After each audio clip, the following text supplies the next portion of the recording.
So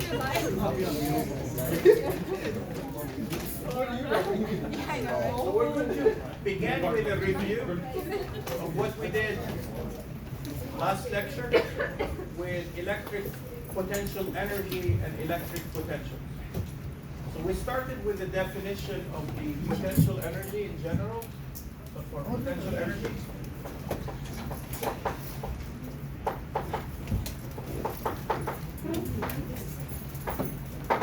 we had delta U was minus the integral from R initial to R final of F dr, right? Then we mentioned the electric potential.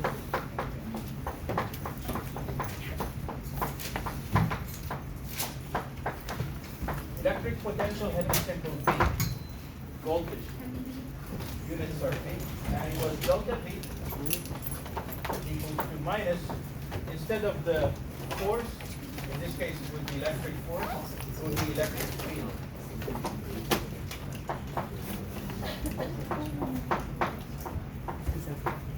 Okay? Now what's the difference, what's the relationship between the electrostatic force and the electric field? Force is field times. Yeah, field times charge is force. So if I multiply both sides by Q, I will get back the force. So I will technically be integrating the force and getting delta U. So that way you can see the relation that delta U will equal to the charge that you place in a field, in the potential field. That's the relationship. Then we applied these specific equations, or these equations, to point charges. And we got the following. So I'm still reviewing for what we did last time. So for point charges,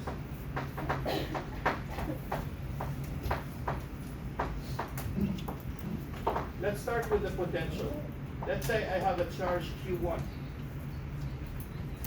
What is the electric potential at distance R from Q1?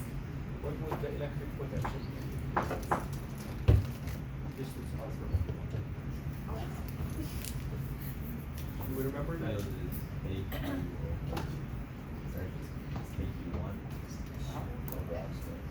That'll be the field, right? Yeah.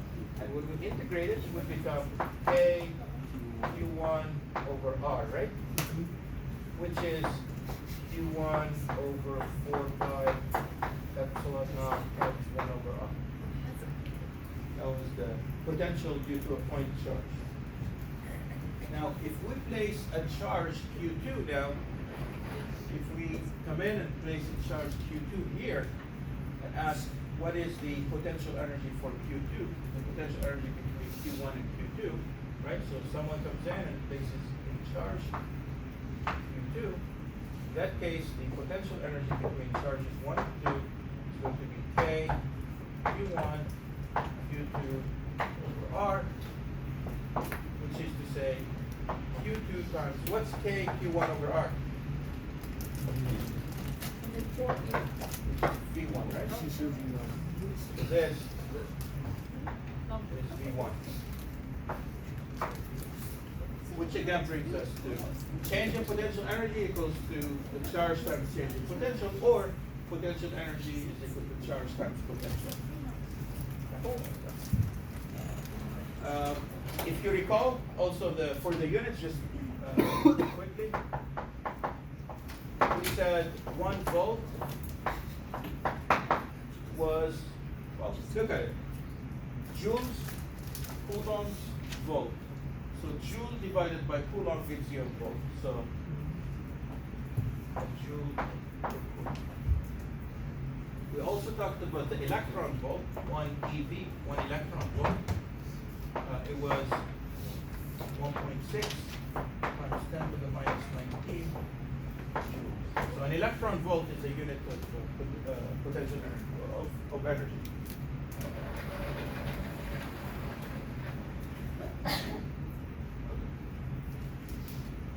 Go back to sure yeah, the other thing we talked about was when you have a constant electric field, what is the electric potential? So let's go back to that. if you have a uniform, So U1 and U2 is equal.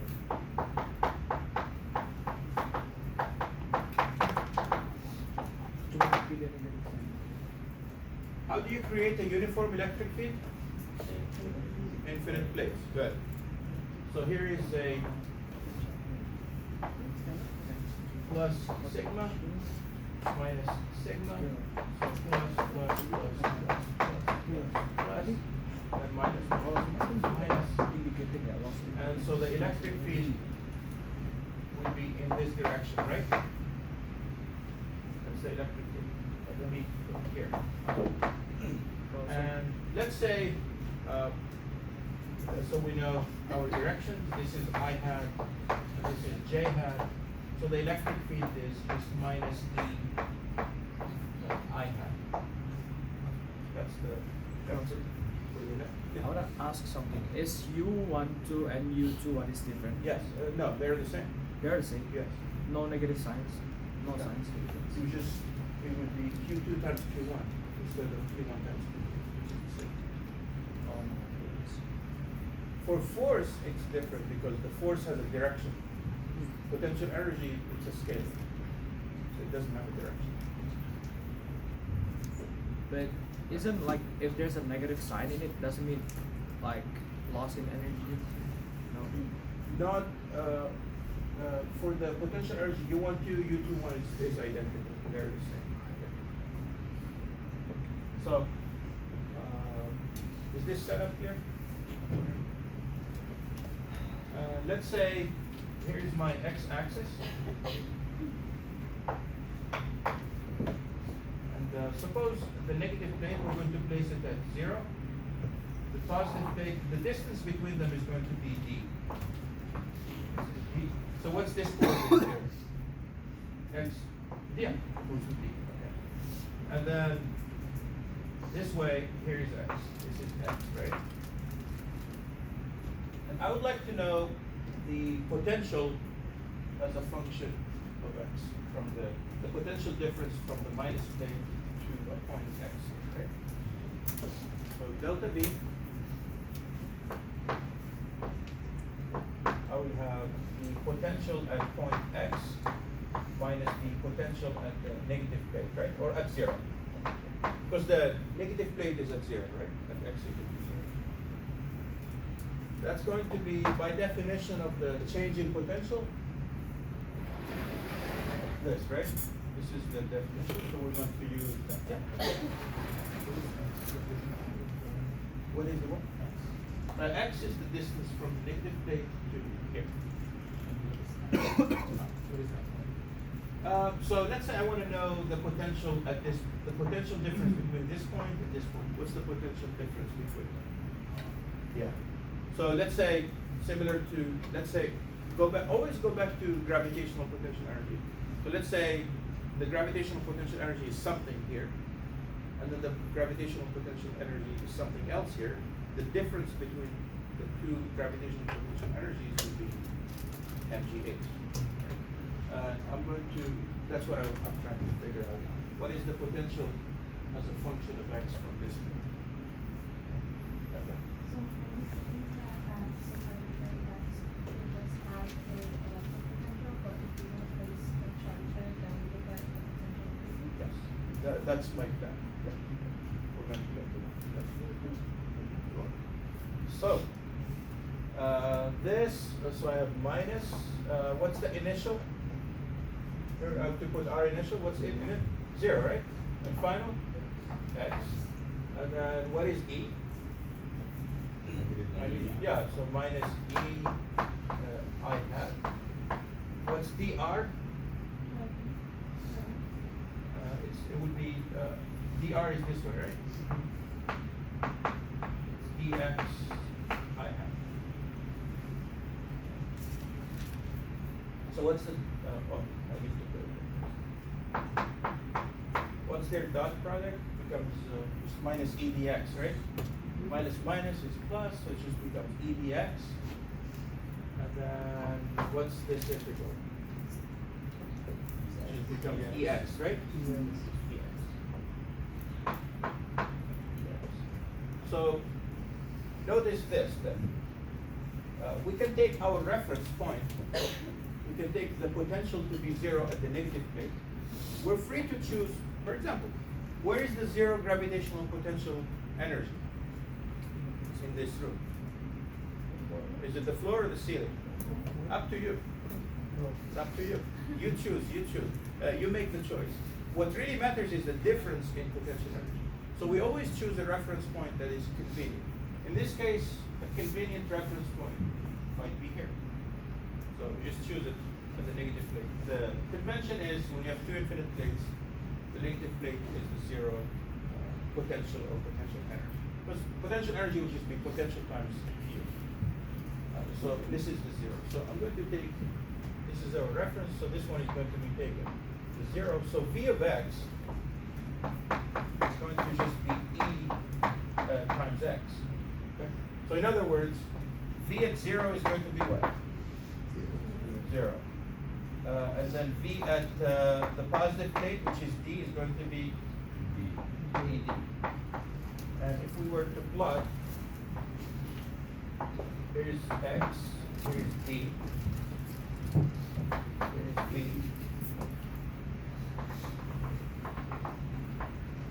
Right, potential just increases linear.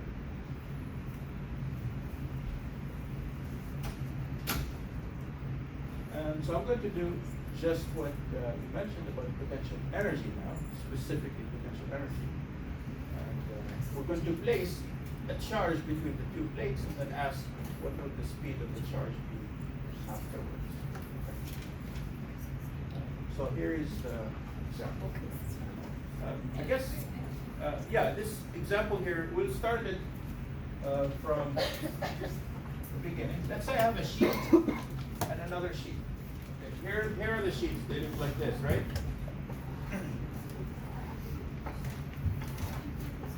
Like this, right? Those are the sheets. So let's say the sheets, each of them has some area A. So this one will have positive, and this one has minus. Okay, minus C. So let's say so this is an example.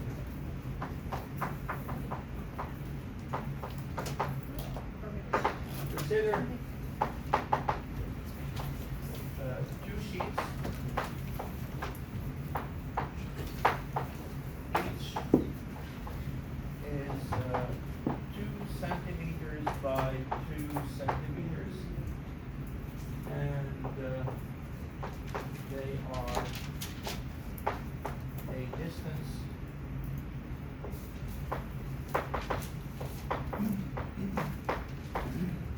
equals to 2 millimeters.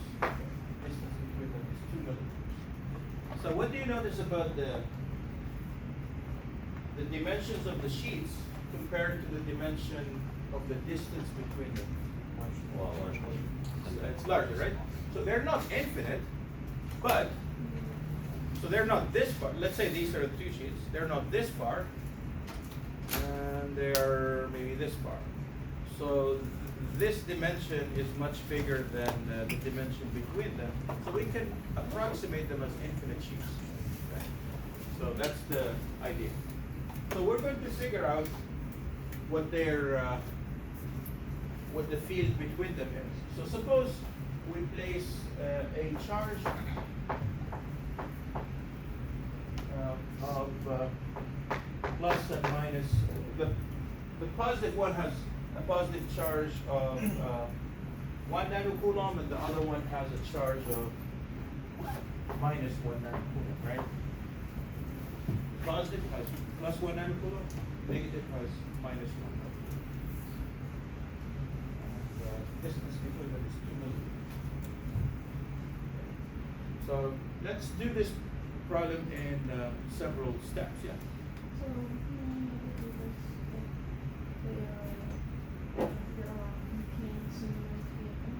Otherwise it would be like the field would be non-uniform, right? If they are not in yeah. The actual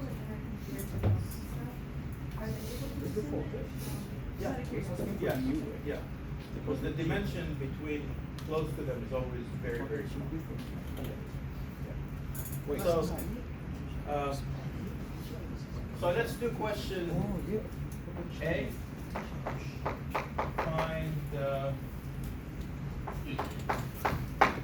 Find the electric field between these two sheets. The electric field, you agree, right? It's going to be pointed from the plus to the minus. The electric field is going to be pointed this way. And so, what's the electric field in terms of sigma? Sigma over epsilon naught, right? Yes? Sigma over epsilon naught. If you had a single sheet, what would it be? Sigma over 2 epsilon naught. Here, both point in the same direction, so they just add, it becomes sigma over epsilon naught. Okay. So we're going to just do that. So the solution is going to be the electric field is going to be sigma over epsilon naught, and sigma is the charge over what? Area. Okay. So we just adjust that. The charge is 1 nanocoulomb, so 10 to the minus 9. 8.85 times 10 to the minus 12. And the area is 2 by 2, so that's 4 square centimeters, right? So 4 times 10 to the minus 4 square meters.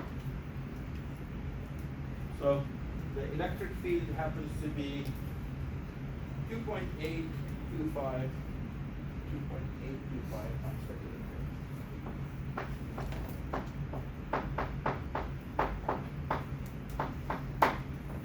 So that's the electric field between these two sheets. All right.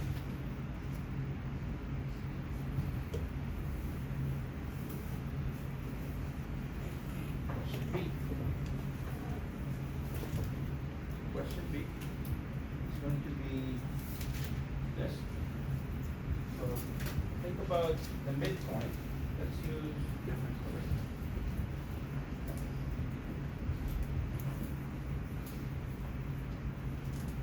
Here's the midpoint, or the line that goes. Let's say I place a proton. Yeah, place a proton. That thing is a proton. It's at rest. You place it, and then you let go. What happens? We go to the left. Okay. So here are the two questions. Question 1. Find the initial potential energy of the proton. And then question 2, find the speed of the proton. Well, here, little v is the speed, not voltage. Find the speed of the proton when it hits the negative plate. Don't say 0. Yeah, it's going to hit it and get stuck to it. We're not interested in that. We're interested in the moment it hits it, what's the impact speed. Okay. So these are the first two questions. And then question C is going to be this. Replace the proton by an electron, and now let go of it, and then the same two questions. All right, so let's answer B. What's the potential energy? How do I find that? Q delta V. Q delta V or QV? I mean QV. This is just Q, not delta V. Oh, It's yeah. going to be U initial is going to be Q times V initial, right? V here is the potential. Let me put bars over it. Okay. What's Q? 10 to the minus 9. So it's the proton charge, so it's E, right? So it's E. What's the potential halfway at D over 2? E times KQ 1 millimeter. So E times D over 2, right? And you said 1 millimeter, yeah, and we're going to plug it. Yeah, so now we will plug in the numbers. Little e is 1.6 times 10 minus 19. That for the electric field. And then half of a millimeter. I'm sorry, D is 2 millimeters, so half of that is just 1 millimeter, right? So 1 times 10 to the minus 3 millimeters, 10 to the minus 3. So do that. You get 4.52 times 10 to the minus 17.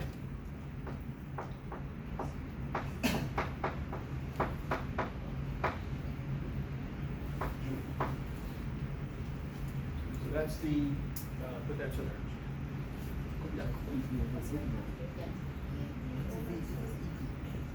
So it's EX. And then X is halfway, so it's D over 2.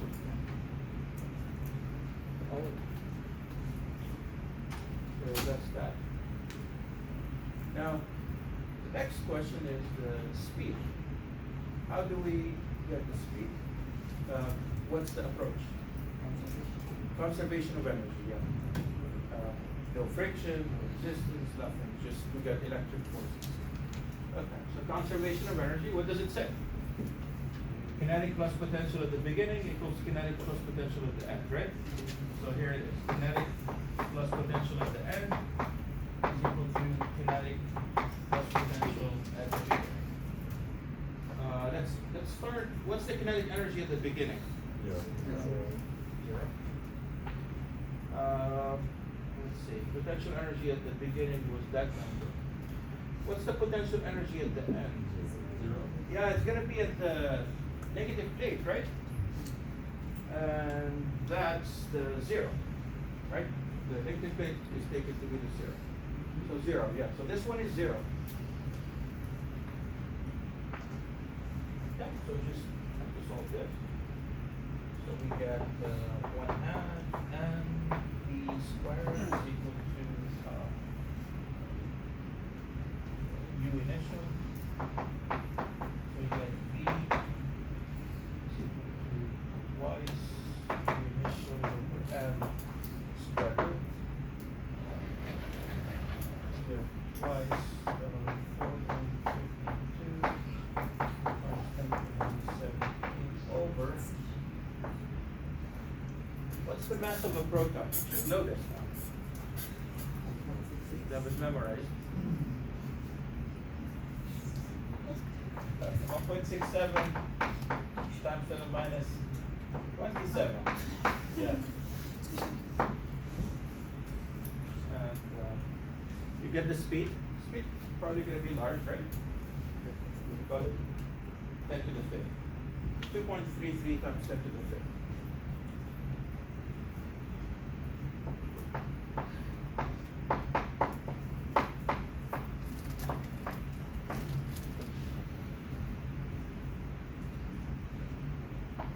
Part C, repeat the for an electron.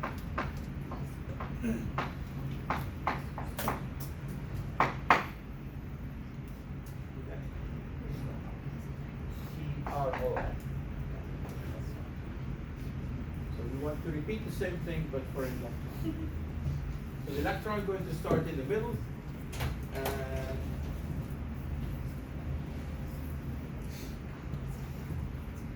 the electron is going to also start in the middle. Where would the electron end up? It's going to go here, yeah. So we're going to first start here. U initial, let's start. U initial is going to be Q times V initial. So that's, so we'll have exactly the same thing, but what's Q? Yeah, Q for an electron is minus. It's not positive E, it's minus E. It's going to be minus little e, capital E, D over Q, and so that's going to be minus 4.52 times 10 to the minus 7 joules. So the electron is going to be the same thing but minus.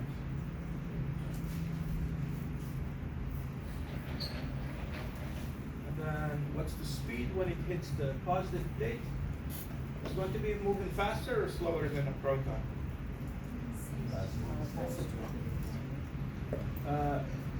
Yeah, it's going to, the speed is going to be faster. Yeah, it has a smaller mass, So it has to make up for it with more speed. The kinetic energy is changed. The kinetic energy at the end is going to be the same as the proton, because the change in potential energy is going to be the same.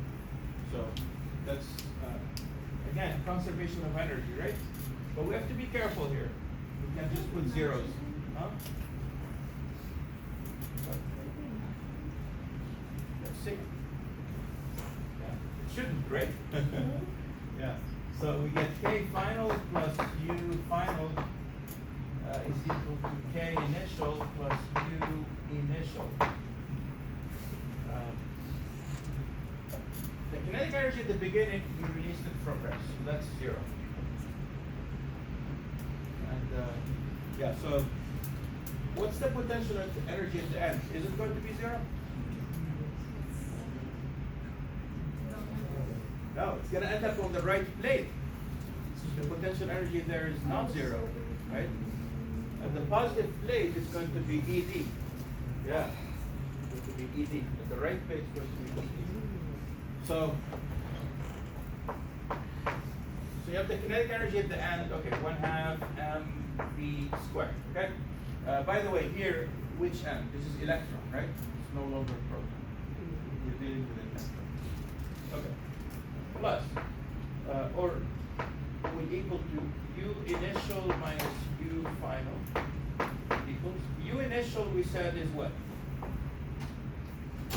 It's this number, right? Before I substitute that number, let me substitute this first. This is going to be minus E capital E over 2 minus. Okay. U final. What's the final potential energy? It's ED. The charge times the. So it's going to be the charge, which is what? Minus E. What's the electric potential there? ED, right? Not D over 2, but D. Minus minus is plus, so you have E capital ED minus half of E capital ED is going to end up with? What? Yes, you're going to end up with, yeah, let me write it down. E, D over. So the concern that it would be imaginary, so it would not. It would be a positive. Yeah. So you're saying the electron, sorry, this will be in the middle of the plate. Yes. And then it will end on the right side? Yes. If it ends on the right side, why is the potential energy not the same? Because the potential is not here. The potential is in here. Correct. Can you explain why the final energy that's For which one? for the electron? Okay. Yeah. So the relation between potential energy and potential is that potential energy is equal to charge times potential, right? That's okay, right? What's the potential at the negative plate?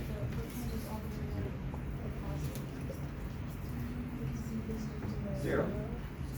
What's the potential at the positive plate? Yeah. For the proton, it was this, because it ended at the negative plate. The electron ends up actually at the right plate. So its potential energy at the end is going to be its charge times this. So that's why it's not 0.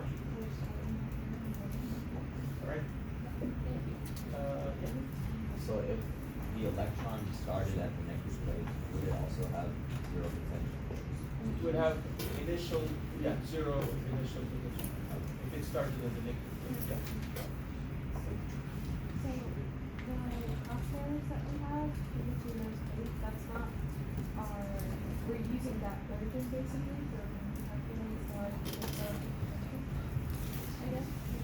I missed what you said. So like the axis that we have in between those two, This? plates, yeah, that's not the axis that we're using for calculating the potential. We're doing like in that example where. Oh, this thing here, I was just, it's just to symbolize that it's D over 2 here and it's C over Q. Just to tell you, it's splitting it in the middle. It's halfway. It's not an actual thing. I guess I'm just trying to understand, like, when it comes to this type of projects, do you guys have a axis or you choose grades? So, not really.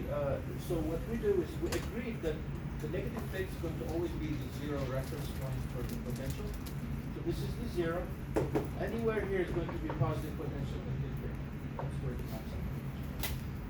Halfway, it's half the potential. Yeah. So, So we started at half potential and we ended at like a full potential, basically. for For the electron. the electron, yeah. So we end up with that, right? So what's this thing? So it's going to just be this one.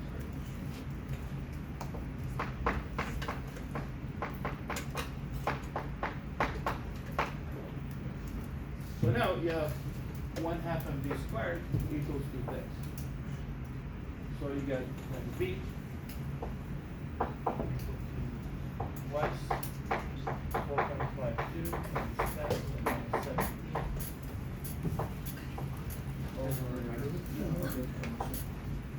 the only difference is going to be the mass of the electron, not the proton. Good. 31, right? And it's going to be some other number, but larger for the speed. About 10 to the 7. 1 times 10 to the 7.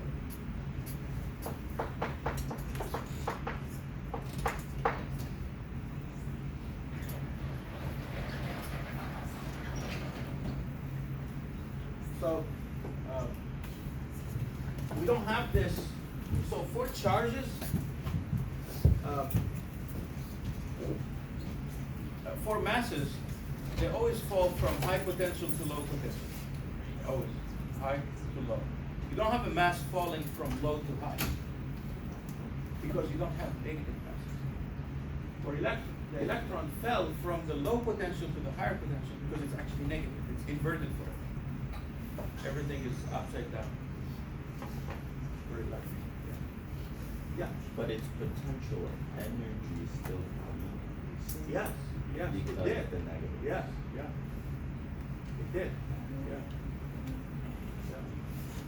The potential is more, but a bigger number times the negative charge is an even smaller number.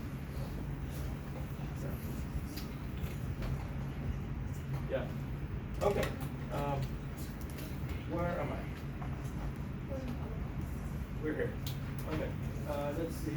Yeah, I still have some time before I wanted to discuss one problem. So let me continue with now. We talked about point charges, and then we talked about uniform fields, right? Our goal now is to generalize this. We're going to talk about multiple charges, and then we'll talk about continuous charge distribution. That's the goal. So let's talk about the multiple charges, and then we'll talk about continuous charge distribution. Okay. So multiple charges. So if you have just two charges, that's the potential between them, right? What if I have three charges? How does the potential energy look like? What if I have four? How does it look like? So it's actually, the idea is fairly simple. So potential energy for multiple charges. So potential energy.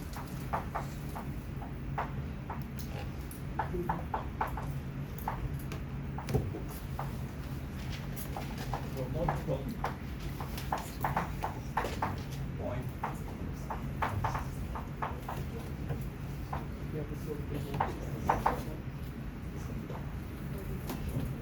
When I say potential energy, obviously I don't mean gravitational potential energy. I mean electric potential energy. Right? The context matters. Okay. So let's say I have a single charge. Here's a positive Q or a Q. Let's call it Q1. Can we talk about the potential energy? No. No, I just need, I need two charges, right? Just the same way I can talk about the force. I can talk about the potential, KQ over R. I can talk about the electric field, KQ over R squared, R half. So to talk about a potential energy, I need to introduce a second charge. So where do I get a second charge? So imagine this is our world here. It has only one charge. Okay? Only one charge. So go to infinity, grab yourself a charge Q2, and then come back. So as you're coming back, you have to push against the field for Q1, right?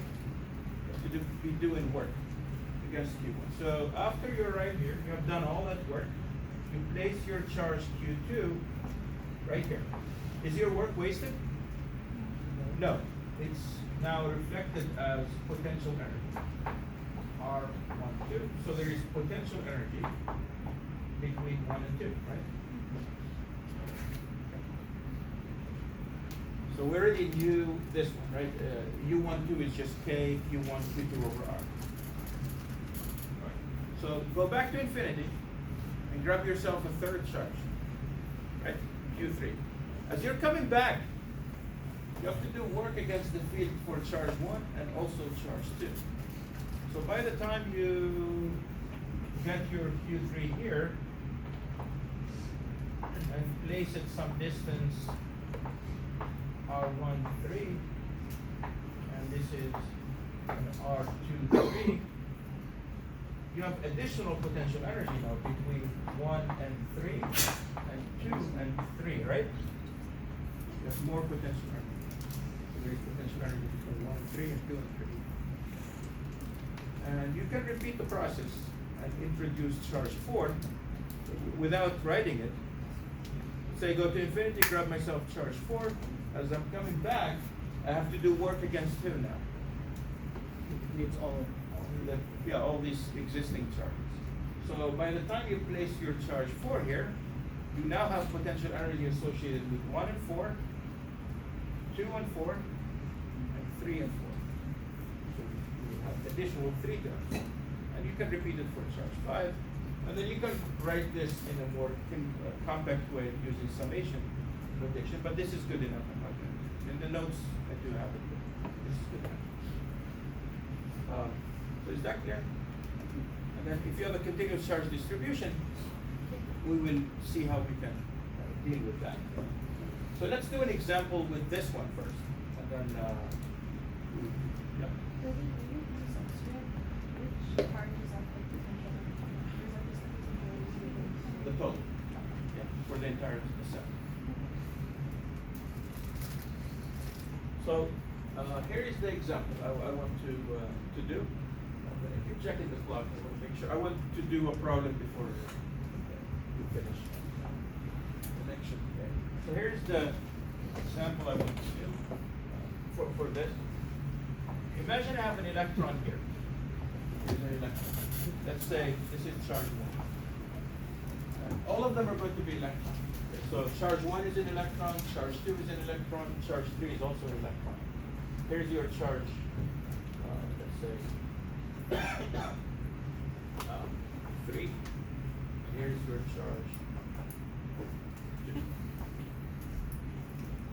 I put 3